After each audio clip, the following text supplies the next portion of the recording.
Coucou, je suis en train de te faire cette vidéo dans la maison où Gandhi a vécu.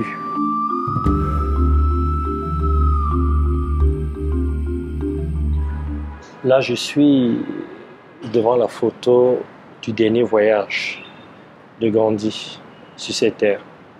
En fait, je suis en train d'apprendre l'histoire de Gandhi. Je savais que c'était un grand homme, mais je ne savais pas qu'il avait fait tout ça. Qu'il avait écrit à Hitler, qu'il avait participé à faire grandir l'Inde, à débarrasser les Indiens de la colonisation. Le fait d'avoir vu ce qu'il a réalisé, ça me fait comprendre que je suis sur le bon chemin. Ça me donne encore plus de force, plus de courage. Et je me dis, mais Brian, il y a des gens qui ont fait 1000 fois, 1 milliard plus que toi. Tu n'es qu'au début. Et ça me donne la force, la niaque. Les personnes qui me marquent dans la vie sont celles qui créent l'harmonie autour d'elles. Sont celles qui amènent les gens à s'aimer, à se découvrir, à mieux se connaître. Moi, je me sens investi par cette mission.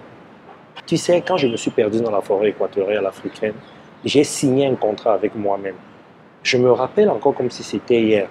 Un soir où j'ai eu faim, où j'étais tellement mal, où je me suis dit à moi-même, Brian, si tu sors d'ici, ta mission sera d'aider les autres, d'amener les autres à se surpasser, à se dépasser.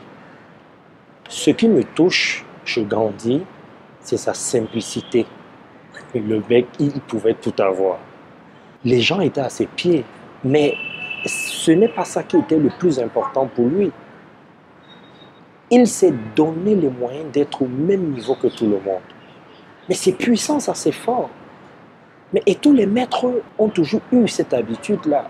C'était des personnes simples, mais ces personnes savaient qui elles étaient au fond d'elles-mêmes.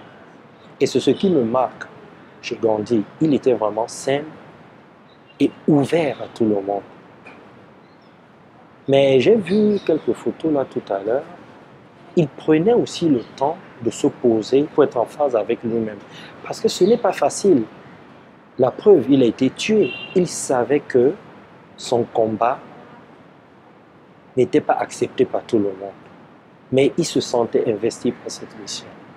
Moi, je pense qu'on est tous investis par une mission. On sent cette mission-là au fond de nous. On la sent. Il y a certaines personnes qui vont l'exprimer et pas d'autres. Des personnes comme Gandhi et comme d'autres, comme Nelson Mandela, sont des personnes qui se sont donné les moyens d'exprimer leur mission, de matérialiser leur mission. Toi aussi, tu as une mission.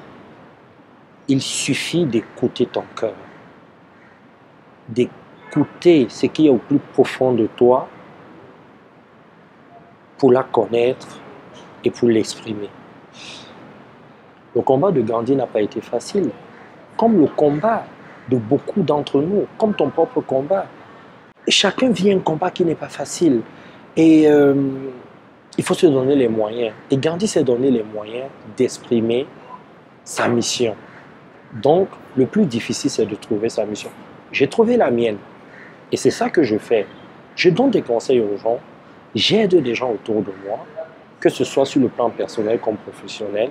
J'interviens en entreprise auprès des sportifs et j'aide ceux qui gagnent beaucoup d'argent et ceux qui n'en gagnent pas du tout. Parce que il est vrai, je dois vivre, j'ai des charges. Nous sommes aujourd'hui au XXIe siècle. Voilà, tu as des charges à payer, tu es obligé de vivre de ton métier. Mais tu peux aussi aider gratuitement. C'est important et je le fais. C'est pour ça que je fais des vidéos. Des vidéos où je te conseille. Des vidéos où je te donne des outils qui te permettront d'avoir ce que tu veux au plus profond de toi. Là, je suis devant la chambre de Gandhi. C'est d'une simplicité, son matelas, son éventail, ses babouches. Ça me fait quelque chose de savoir que Gandhi a dormi là. Je l'imagine un peu en train, je sais pas, d'enlever ses babouches pour se coucher, d'utiliser son éventail quand il avait chaud. C'est bien qu'ils aient gardé tout ça.